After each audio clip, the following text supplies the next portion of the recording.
Hi, everyone, and welcome back to the Diamond Chronicles, true tales of trade, trust, and betrayal. Morning, Colin. Good morning, Judy. It's nice to see you again. It's always good to see you. I am Colin Ferguson, the global Colin David Ferguson is what I generally go by. It's a David and Goliath thing, just so you know, because with what we're doing, we're taking on a few giants here in the diamond industry, that's for sure, if you've seen any of our TikToks. So anyway, it's nice to see you again. It's nice to be here. We've got another beautiful day. I'm glad you didn't wear winter clothes when the weather's been unbelievable here on the West Coast. It's been gorgeous out. Every day, sunshine. Every day, it's around 23 degrees Celsius, and for you Americans who tune in, and we appreciate you being here, that's just shy of 74 degrees Fahrenheit. How good is that, eh? That's because I'm a rollerblader. Yeah. And I get out there on my rollerblades and I need to know the temperature, and I post it on my personal Instagram. And so we're talking today apparently about my favorite subject. About you. Me. That's exactly it. It's my favorite subject. We are on episode 17, and this is a very special episode, as for a lot of our viewers, I'm sure they would like to know about Colin's background in the industry, you know, how he got into the business, or really he says the business got into him. It's more the way that it's really happened. Yeah. It's kind of interesting. And then, you know, we'll talk a little bit about who you've dealt with and where I've been. Where he's been. You know, it's one of the things that have come up since I've started becoming TikTok famous. And if you're not following us on TikTok, you have to, because I'm not as cute and charming, I think, on TikTok. I'm pretty well all business when I talk about these things. But I have a lot of frustration with the diamond industry and the way it's structured, and the fact that, you know, we're still using, since the grading system that's really, you know, I don't want to use the word deceptive, but it's deceptive. It's deceptive. It's outdated. Yes, it's certainly outdated by any means. Anyway, so but what I've been asking, what people have been asking, is what gives me the right to talk about these things. So as a bit of an agenda for today, why don't I take a couple of minutes and we can talk. You know my background in the industry, but I'll talk a little bit about my background in the industry, because, you know, one of the things I'll say to people, first of all, when they go to own a diamond is, look, you got to know who they're dealing with, right? Or who you're dealing with. What's your background? Where do they come from? What do they know about what it is that they're doing? And the other thing is, what do they actually do? I've sold to more wholesalers, so-called wholesalers, and who've never left the city where they are, much less the country, to acquire diamonds. And so we'll talk about background, and then I know you're curious about some of the people I've met, royalty really, whether it's rock and roll royalty and worked with, or the royal family. We can talk about that. So let's start with how you actually first started in the industry. You know, this is, now, if I don't get it exactly right, I will. I talk about this all the time. But this is 40 years ago next year. So this is 4 decades ago that I started in the diamond industry. And it's interesting because so much of my business life has been my favorite word. What's my favorite word? Serendipity. Serendipity. That's exactly it. And so Antwerp, Belgium, to give you an example, was a very big part of my career. We had an office there for 15 years, but you don't know this. The first time I ever visited Antwerp, Belgium was when I was working as a deckhand on oil tankers. I do know this, actually. Oh, do you? Yeah. Oh. You talk about yourself a lot. Sailing all over the world. Do I talk about myself a lot? Is that true? Well, the second favorite subject, apart from serendipity, is himself. You think that's funny? I thought it was funny. So you've already had experiences in Antwerp, Belgium. Well, I've been there on an oil tanker, and who could have imagined? I was 18 years old, working going all over the world on oil tankers, if you can imagine, Wow. before university. Wow. And who would have imagined I'd already been in the actual area as a teenager that I'd returned to as an adult. So That's incredible. and then there's, of course, well, there's others, but my background in the industry started 40 years ago, and it's interesting because it was serendipitous. I went to a party here in Vancouver where I met a very young man by the name of Doug Spence, and little did I know that Doug Spence was the Doug Spence who started Spence Diamonds here. But I met Doug at a party, and Doug, brilliant entrepreneur, said, you know, Colin, you've got to come and interview at my company and meet my dad and all this sort of thing. And, you know, it's interesting because as you know, we grow on social media, people walk up to us. We had the incident where someone was actually walking to our towards us, podcast. listening to our podcast. Holding her phone out like this is pretty funny. And so serendipity, right? And so Doug Spence, I met at a party, and we had a great time at the party and got to know each other a little bit. And then I had to go interview with his dad. And so I set up this interview to go meet with them. And I walked into the interview, and interestingly enough, there was this, I don't know, he probably was 60 years old, right? He was a little bit gray. He wasn't a silver fox. Not like me. you. Okay, whoever the TikToker is who calls me the silver fox, I'm grateful. I'm not, because I hear about this every damn day. Anyway, I went into this interview, and I'm sitting across the desk from this old man, and I'd seen him on TV, right? Because he ran his own ads in those days on television, and so. But as I was talking, it started to unravel a little bit. And this is one of those stories in the diamond industry where we talk about taking people backstage and really introducing them. And this was my first story ever when the Diamond Chronicles was not a podcast, but was an essay that I wrote, right? And was Doug Spence, the 27-year-old Doug Spence, was the 60-year-old Doug Spence interviewing me in theatrical makeup. And this is what he did, because he wanted to have his private, personal life and still be able to go out and have fun as a young man. And who would buy diamonds like that company from a 27-year-old kid? Right. His dad had actually started the company, so it made sense. But Spence Diamonds and you know, Doug Spence were how I started in the industry. And I met Doug, and he had to have me come interview, and they offered me so much money at the time, I couldn't say no. I was a young man. I was, I guess, 22 or 23 years old. And so I started in sales, and I moved into management, and this is my retail experience. And one of the things we always talk about, there's no one in the world who has my experience all the way from the mine, through the supply chain, through the cutting, through the manufacturing, all the way to the retail side. And, you know, I started in sales, opened their stores all across the country, and, you know, in hindsight, never really learned anything about the diamond business from them. Because really, they're just a retailer, and that's not where the business really takes place. My real opportunity was with a company in those days out of Antwerp, Belgium. I left Spence Diamonds, and again, this absolute mensch of a man, which is a Yiddish word and a very high compliment, named Edward Grijsbert, approach me. I get this call from Europe, and he says, "Hello, Colin. This is Edward Grijsbert." Now, Edward Grijsbert was a former site dealer for De Beers. The Grijsbert family had been and has been in the diamond industry for generations. A very important figure this man was. In my life, I would say, I mean, I've been blessed, you know, entrepreneurially. Doug Spence, an amazing entrepreneur.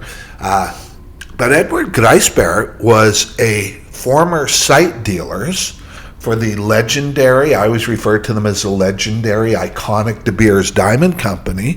And his position was at the very top of the industry. He was a site dealer, which is, you know, you hear these stories about the boxes of diamonds with $100 million US in them.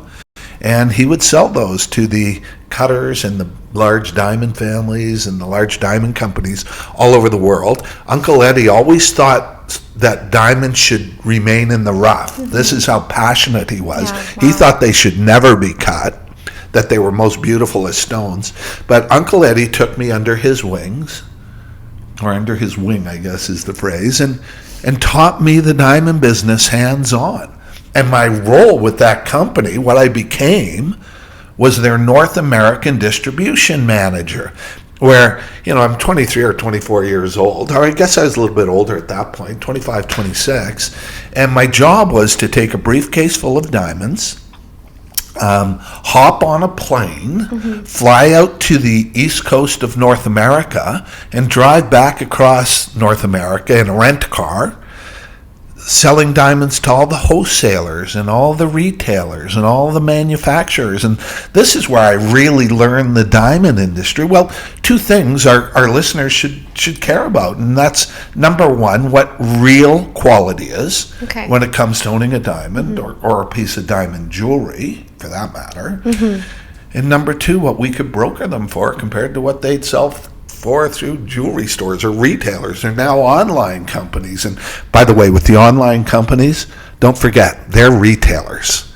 Okay? People seem to get some idea that somehow their pricing is like us, a broker direct. It's not. It's not. And you've been through every side of the industry, from the retail level to the mines to, when I was doing that job, I was a young man, but we had to do things like, I would have $20 million worth of diamonds in a briefcase. And so you had to do certain things. Like, for example, you're a target, right? You're driving. And so I had to do things like every couple of days, I would have to change the rent-a-car I was driving.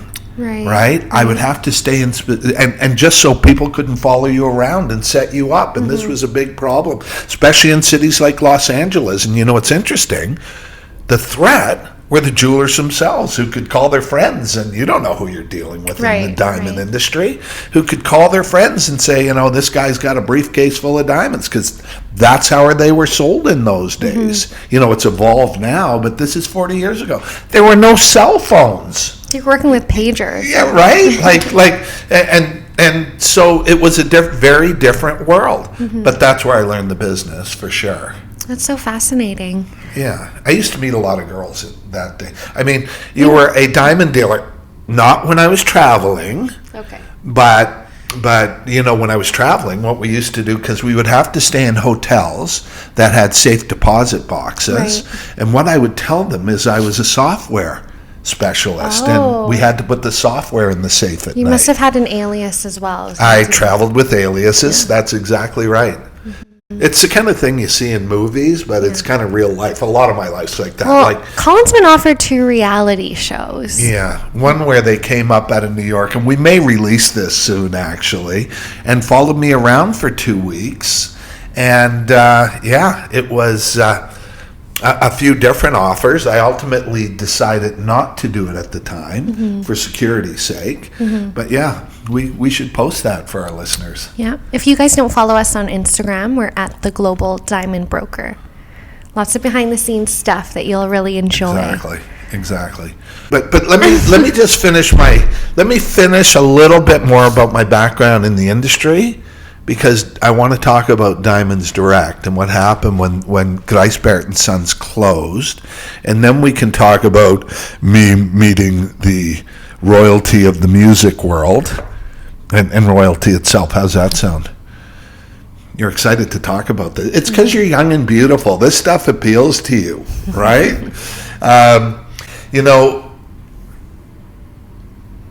Grijs Baert & Sons, Uncle Eddie ended up getting ill. It's not something I like to talk about either, but it's the reality. And ultimately passed away, and they closed down their North American business, and ultimately sold the company to a bigger company, to a De Beers site holder. And so where did that leave you? Sorry, go ahead. So where it left me was making choices, and I wasn't really sure what to do at the time. And all this experience in the industry, exactly. and what to do. What I did was I opened a safe deposit box.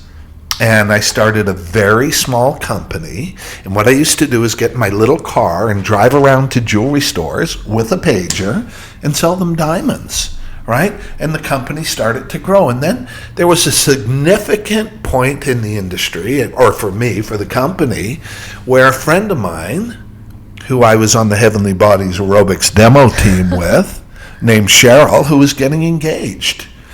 And I said to her, Cheryl, like, don't go pay retail. Come see me and I'll get you either a better quality or bigger diamond at a better price. And, in those days, and you can Google this commercial, because I did to make sure it's still out there was a Prel commercial where they told two friends and they told two friends and so on. And so without any advertising, no budget, without seeing people we don't know, much like we are today, we have no advertising budget. We started to grow and ultimately became one of the fastest growing diamond companies in the country, all based on the product, the beauty, which, you hear me talk about this all the time. The only return on these things, look, when you go into when you finish getting your diamond, you're not going to remember qualities or VS or all those things. But for the rest of your lives together with an engagement ring, if your fiance can stick her finger out and have the brightest whitest diamond in the room, that's every day. The guy has gotten value for whatever money he chooses to spend, and she's as happy as can be because she has the prettiest diamond. That's and right. This isn't that hard to do. It's just the industry doesn't know how to do it. We do every time. There's parts of the industry, like my favorite jeweler, Harry Winston, that you can be darn sure that the diamonds you get from Harry are the most beautiful. Right, because They're a they little mainly pricey. they are pricey for I mean, sure. that's what we've done, I guess, a little bit is democratize luxury in the industry. That's right. So where was I again? There's so much about me I can talk about. I don't want. So Yes. we did. Did you end up selling We diamonds did. direct? We did. Spence Diamonds. Now, Yeah, you talk Godi's about Barrett's. Now it's price range. Diamonds Direct. So I'm driving around with my pager. And then The company they told grew, two friends, and and- they told two friends. Yeah, The largest- it's amazing. And then yes, I ended up selling the company or the rights to the company, and this is only a few years ago, and it's interesting because the company still operates. I hate to say it, as a retailer out of the U.S. They acquired the name from me and the rights, and they changed it as companies do, But yeah, so that was an exciting time. And then I bounced around and tried internet sales, and it's really just retail. I hated it. And so fast forward, and I'm sitting around, and I'm not sure what I'm going to do. And I've always played with very unique diamonds. Certainly, part of my career is the fact that I was one of the first people selected in the world by the Argyle Pink Diamond Mine to be one of their authorized partners, which really in the diamond industry, you guys, is kind of the top you can go. I did a post yesterday on a stone that I acquired there in 2008 about the saturation and the rarity, and that we give our clients direct access. There's no middlemen in our business. I say the shortest distance between you and a diamond is us, right? You haven't heard that one yet, right? I was thinking was about good. that That was yesterday. good. That was pretty good, right? And so yeah, at the end of the day, we've done that, and then, you want to talk about celebrity stuff. I'm a little bit reluctant, only because I don't really talk about this a whole lot. Is the philanthropy is really what got us into that. We've been sitting here, we stopped the tape to talk about the fact, look, it's hard for me to talk about things like dinners with people like Elton John and Elton He's John. just being shy. Okay. And you've I been in the don't industry really- for 40 years. But I know don't you've like done. to talk about the philanthropy. Okay, and well, we're so going to talk about She it. wants to talk about it, and I'm like, well, you have to ask me this way. And so yes, I've received 2 medals. Two I've medals. received the Duke of Kent medal, Right. which is What is that? What does that well, the entail? Duke of Kent, isn't he like 4th in line to the throne now? Like, this is a serious dude, and the medal is for the charity work that I've done. We've been fortunate. The company's been fortunate, and I think our listeners should know this, is that, we do a lot with philanthropy. Organizations like Breast Cancer Society, That's right, the Elton John Foundation, from Boys and Girls Clubs to UNICEF to all over the world. And so the Duke flew in to meet me. And we had a wonderful weekend together. This is my, with the Queen passing, I actually did a post about this. But the Duke flew in, and we spent the weekend together in Whistler. And fortunately, not a bad place to spend. It was fun. We went to the Fairmont Whistler, which is an incredible property. British Columbia is such a beautiful part of the world. And we drank the most expensive wines, and like royalty does, right? And so it was really entertaining and really fun. And yes, I received the Duke of Kent Medal. We're gonna have to post this, I guess. And then I also received the St. John Ambulance Donut. And these are medals where, although I'm not comfortable doing this either, but when I go out to black tie events and stuff, I'm one of those guys that's supposed to wear the medal. Right? You see them at parties, and but that's unfortunately not me. I don't do philanthropy. I think I ran into one of those trinkets while I was going through all your stuff. Did you? here. Yeah, I don't really. Anyway, it's wonderful. It's great. We're happy that we are in a position to help other people. That's amazing. But I've meant a lot. Like, I've been invited to things like the Elton John's Private Academy Awards party, where people like Kim Kardashian, I'll talk about Kim Kardashian, oh my gosh, like literally sitting beside me at a table, where I'm at a table with Kim Kardashian, another great Canadian. See how I said another great Canadian? That includes me. Oh, Jim Carrey Jim was Carrey? an interesting guy. And this a couple of years ago. And there was more royalty of rock and roll at my table was Steve and Liv Tyler. Wow. Yeah, just crazy. And lots of opportunities like this to meet and speak and spend time with these Cool. people. And some of them have become clients, and they know who they are. I don't really talk about who our clients are, although Elton John did. Anyway. Yeah. Philanthropy is important to us and to me, and it's been interesting.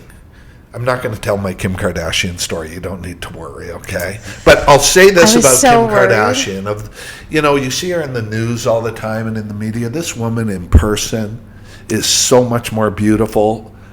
Once you meet her and speak with her, her personality is amazing. I hear she's actually very well spoken. Oh, she's not just articulate, but she's so loving is kind of the word. She's so lovely.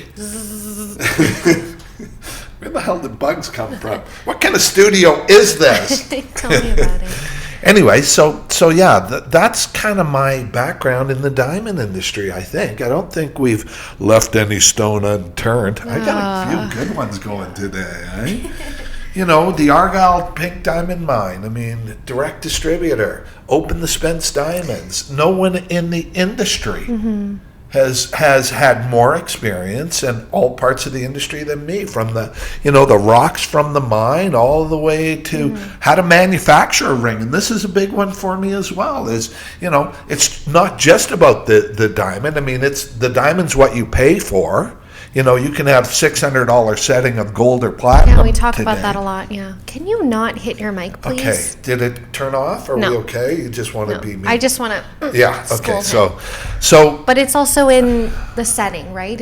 You're not paying But more than a few $100. The quality, you don't workmanship. need to get it from Harry Winston. Yeah. It's available. In fact, we're launching Rare Rock, and we'll talk more about this early next year, that I believe will democratize the diamond jewelry industry. So exciting. I've said forever, the most beautiful in the world at prices that defy comparison. It's what we do. It's very exciting stuff. And I think that was a great episode. Lots of our viewers can now understand who they're dealing with. Yeah. And More ways than one, I guess. yeah. Like, don't text me BS. Okay. Don't post BS on, like, we've had jewelers now come on from Colin gets so fired up. England, and they have no clue what they're talking about trying to sell their product, and I have to spank them, right? If Because you don't, who will, though? you know, someone said the other day, knowledge is power. They said Right. thank you. I get a lot of thank yous He for does get a lot of sharing thank yous. the facts of the industry, because the industry doesn't want you to know the facts. They want your money. The fact that these big, so-called luxury companies are selling eye-colored diamonds, it's indecent. Get it? Indecent? Yeah, I got it. I got it. So, Thank you. so anyway, that's my background in the diamond industry. That's a little bit all over the world. Judy, one of the things that people don't realize is just how global we are. We have been all over the world. We've had offices in Beijing to Antwerp. And, Antwerp, Belgium, when we release the footage of the reality show, it'll talk about this, but Antwerp, Belgium, and we had our office there for 15 years, and we're buying directly from the Bourse, right? We'll have to do an episode on the Bourse.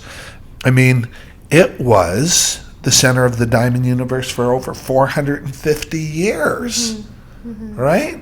Now all that's changed. Technology's changed the game, and you need to know how much. Price isn't a mystery anymore. No. Although the industry wants you to believe it is. Anyway, there we go. Awesome. Thank you so much for sharing, Colin. Did I do a better job? Yes. Okay, thank you, Judy. You're so welcome. I appreciate your help. Appreciate you. God bless, guys. Talk soon. Bye.